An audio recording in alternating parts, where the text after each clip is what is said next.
Assalamualaikum warahmatullahi wabarakatuh. Di sini kelompok 2 akan menjelaskan tentang propagation delay in ripple counter. Anggota kelompok 2 ada Muhammad Pokasyafatul Qulub Insan Pratama, Muhammad Saiful Rizal, Muhammad Saifullah, dan saya sendiri Sultan Batiar Ferdiansyah. Propagation delay in ripple counter. Counter ripple adalah jenis counter biner yang paling sederhana karena hanya memerlukan sedikit komponen untuk menghasilkan operasi penghitungan tertentu. Namun, jenis counter ini memiliki satu kelemahan utama yang disebabkan oleh prinsip dasar operasinya. Setiap flip-flop dipicu oleh transisi pada output flip-flop sebelumnya.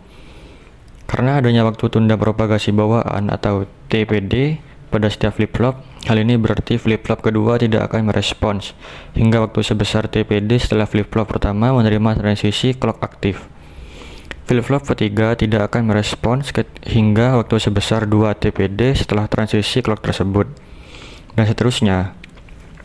Waktu tunda propagasi pada flip-flop akan terakumulasi sehingga flip-flop ke N tidak dapat mengubah keadaan hingga waktu sebesar N TPD setelah transisi clock terjadi.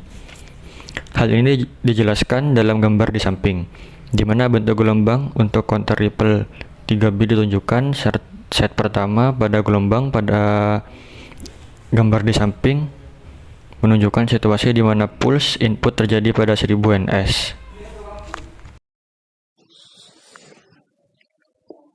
Propagation delay in ripple counter diasumsikan bahwa setiap flip-flop memiliki waktu tunda propagasi sebesar 50 ns atau TPD sama dengan 50 ns. Perhatikan bahwa output A beralih 50 ns setelah transisi negatif atau NGT dari setiap pusat input. Demikian pula output B beralih 50 ns setelah A berubah dari 1 ke 0. Dan output C beralih 50 ns setelah B berubah dari 1 ke 0. Akibatnya ketika transisi negatif input keempat terjadi, output C menjadi high setelah penundaan 150 ns. Bentuk gelombang pada gambar di samping, yakni gambar B, menunjukkan apa yang terjadi jika pulsa input terjadi setiap 100 ns. Sekali lagi, setiap output FF merespon 50 ns setelah transisi dari 1 ke 0 pada input clocknya, atau perhatikan perubahan pada skala waktu relatif. Output C tidak menjadi high ketika 150 ns kemudian, yang merupakan waktu yang sama saat output A menjadi high sebagai respon terhadap pulsa input kelima.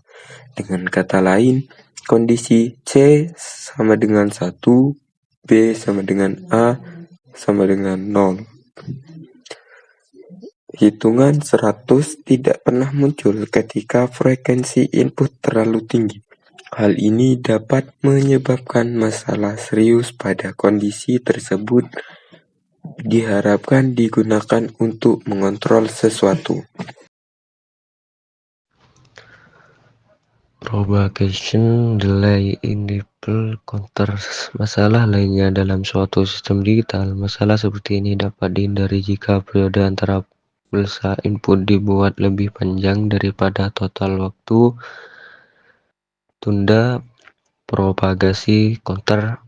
Dengan kata lain, untuk operasi counter yang benar kita memerlukan T clock NXT PD, di mana N sama dengan jumlah flip-flop FF. Jika ditanyakan dalam hal frekuensi clock input, frekuensi maksimum yang dapat diberikan oleh Fmax sama dengan 1/n TPD. Sebagai contoh, misalkan sebuah counter ripple 4 bit dibuat menggunakan flip-flop JK tipe 74LS112, bahwa 74LS112 memiliki waktu tanda propagasi TPLH sama dengan 16 ns dan TPHL sama dengan 24 ns dari YLK ke Ki.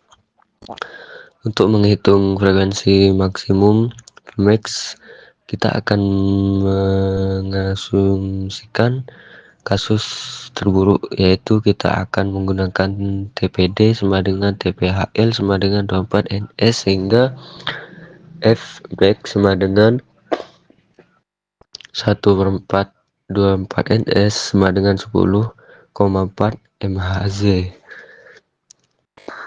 Jelas sering dengan bertambahnya jumlah flip-flop FF dalam counter, total waktu tunda propagasi meningkat dan frekuensi maksimum Fmax menurun. Sebagai contoh, sebuah counter ripple yang menggunakan 6 flip-flop 74LS112 akan memiliki Fmax sama dengan 1/6,24 ns sama dengan 6,9 mHz. Dengan dominan, counters asinkron tidak berguna pada frekuensi yang sangat tinggi, terutama untuk counter dengan jumlah bit yang besar. Masalah lain yang disebabkan oleh waktu tunda propagasi pada counter asinkron terjadi ketika kita mencoba mendeteksi mendekode secara elektronik keadaan output counter. Jika Anda memperhatikan dengan saksama gambar pada slide 1 dan 2A untuk periode waktu yang singkat (50 ns dalam contoh kita), tepat setelah keadaan 011, Anda akan melihat bahwa keadaan 010 muncul sebelum 100. Ini jelas bukan urutan perhitungan binir yang benar, dan meskipun mata manusia terlalu lambat untuk melihat keadaan sementara ini, rangkaian digital kita akan cukup cepat untuk mendeteksinya. Pola hitungan yang salah ini dapat menghasilkan apa yang disebut glitch pada sinyal yang dihasilkan oleh sistem digital yang menggunakan counter asinkron. Meskipun kesederhanaannya, masalah-masalah ini membatasi kegunaan counter asinkron dalam aplikasi digital.